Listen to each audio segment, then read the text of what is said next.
knowledge of himself.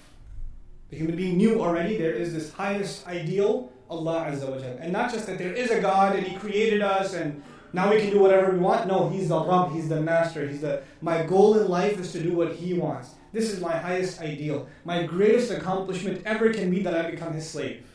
That would be the greatest honor I can have. The Messenger of Allah sallallahu alaihi wasallam, his greatest honor, Subhanalladhi asra bi abdihi. He becomes abd of Allah.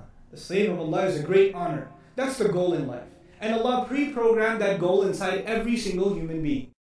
But if you lose sight of that goal, it is like this, you have this thirst, this hunger inside you to fulfill that goal. Allah created you with that. But when your appetite is not filled with healthy food, what do you fill it with? If you don't get the right meal, are you going to say, I'm not going to eat at all? No. When a person is starving and there's no food of their preference, or there's no healthy food, there's even filth, barks of trees, will the human being still start chewing on that when it comes to that? They will. When you lose sight of Allah Azza wa Jal, and that no longer is your goal, then necessarily you will find a replacement. Necessarily. It is necessary to have something you aspire towards. That is the mission of your life. The one who has found Allah, what happens to them? Inna salati wa nusuki wa mahyaya wa mamati lillahi rabbil alameen. It's very simple for them. The one who has really found Allah, their salah is for Allah, their sacrifices for Allah, their life and their death is now for Allah. The way they live, the way they eat, the way they sleep, what they want to do with their life, their long-term goals, their short-term goals, what are they going to do with their kids, why are they getting an education, where are they going to work, everything is now for Allah, that is their goal. But for the one who doesn't have that goal, they have to find another goal.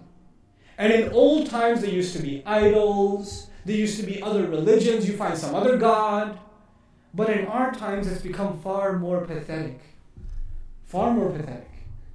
Now you have someone who's obsessed with their body and they're working out 18 hours a day. And their only goal in life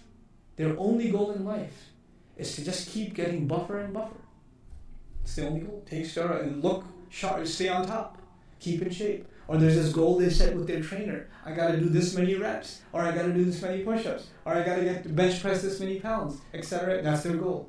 That has become their ilah. For a person that their life has become about money. Have you met people? They cannot talk about anything except their work. They can't. Yeah, I work at this company, I do this. And the moment they lose their job, they become suicidal because that's all they ever thought about. That's all they ever did with their life. That's all they ever did. That becomes their goal. For some people, it's their children. They live for their children. They do everything for their children. Day and night, they think about their children. There is no other thought running in their mind. There is no other goal before them than their children. That is all they run after. When you don't find Him, you will find something else. You will find something else, and you will run after it. And you will give your life to it. And there is no exception among human beings. And today, it could be even a slacker. And you could ask me, what about a slacker? You know those kids that play 20 hours of video games a day and don't get off the couch? Well, what is their goal? It is to entertain themselves. It is to fry their brain cells behind a screen. That is their ultimate goal. That is what they want to reach. And they're working hard to attain it every day. Right? That's what it becomes. These are the psychological implications of understanding Tawheed. It is easy to say Allah is one. But is He one in my life? Is he the one for me? Or do I have some other one that I'm running after? Or some other thing that I put before myself? Allah asks this question rhetorically. He says, مَا غَرَّكَ رَبِّكَ الْكَرِيمُ. What deluded you from your gracious master? What was so important to you that you ran after, that you couldn't come after this? SubhanAllah. SubhanAllah. So when he uses this word, Huwallahu Ahad, its psychological implications, its implications on our attitude towards Allah, and how we think about our life completely changes. Now there is nothing more important to me than making Him happy. Nothing more important to me than Him being pleased with me. Nothing more important to me than He forgiving me. Nothing more important to me than He would talk to me on the Day of Judgment telling me that I'm successful. He will look towards me. I will not be from the ones He turns away from.